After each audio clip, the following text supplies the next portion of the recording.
ഇടതുപക്ഷ ജനാധിപത്യ മുന്നണി തദ്ദേശ തെരഞ്ഞെടുപ്പിൽ 3 തലങ്ങളിലും മിന്നുന്ന വിജയം നേടുമെന്ന് ഉടുമ്പൻചോല എം.എൽ.എ. എം മണി 20 ഏക്കർ സെർവിന്ത്യ LP സ്കൂളിലെ 2ാം നമ്പർ ബൂത്തിൽ വോട്ട് ചെയ്ത ശേഷം മാധ്യമങ്ങളോട് സംസാരിക്കുകയായിരുന്നു അദ്ദേഹം.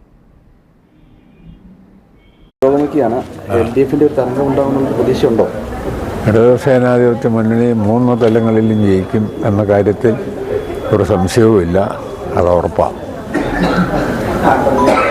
എന്തൊക്കെ കാര്യങ്ങളിൽ മേൽക്കൈ ഉണ്ടാകുന്ന LDFിന്റെ പ്രതീക്ഷ? ഏതൊക്കെ കാര്യങ്ങളിൽ മേൽക്കൈ ഉണ്ടാകുന്ന ഒരു പ്രതീക്ഷയാണ് LDF?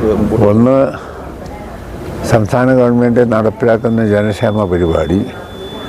2, കേന്ദ്ര BJP ഗവൺമെൻറ് എടുക്കുന്ന നിലപാടിനെതിരെ നടത്തുന്ന സമരവും പോരാട്ടവും. ആ നിലയിൽ ജനക്ഷേമ പരിപാടികൾക്ക് മുൻഗണന കിട്ടും, അഖിലേന്ത്യാ രാഷ്ട്രീയത്തിനും സ്വാധീനം ഉണ്ടാകും എന്നാണ് കരുതുന്നത്. കഴിഞ്ഞ തവണത്തേക്കാൾ മികച്ച വിജയം ജില്ലയിൽ LDF നേടുമെന്നാണ് പറയുന്നത്. നേടും. ഈ രാഹുൽ മാങ്കൂട്ടത്തിൻ്റെ വിഷയമടക്കം UDFിന് തിരിച്ചടിയാകുന്ന LDF വരുന്നുണ്ടോ?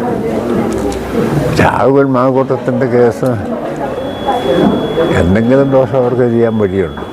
പിന്നെ അവർ പുറത്താക്കി എന്നതുകൊണ്ട് പുറത്താക്കാതെ കോൺഗ്രസിനകത്ത് ഇപ്പോഴും നിൽക്കുകയായിരുന്നെങ്കിൽ കൂടുതൽ ദോഷം ചെയ്തേനും. എങ്കിലും ഇപ്പോൾ പുറത്താക്കിയത് കൊണ്ടാണേലും കുറച്ച് ദോഷം ചെയ്യും. സംസ്ഥാനത്ത് ആകെ ഒരു വലിയ തരംഗം ഉണ്ടാകുന്നതിനെ പ്രതീക്ഷിക്കണം. ഇടതുപക്ഷ ജനാധിപത്യ മുന്നണിക്ക് വലിയ മുന്നേറ്റം സംസ്ഥാനത്തെ എല്ലാ ജില്ലയിലും മഹാഭൂരിപക്ഷം വരുന്ന ഗ്രാമപഞ്ചായത്തിലുണ്ടാകുമെന്ന തികഞ്ഞ പ്രതീക്ഷയാണുള്ളത്.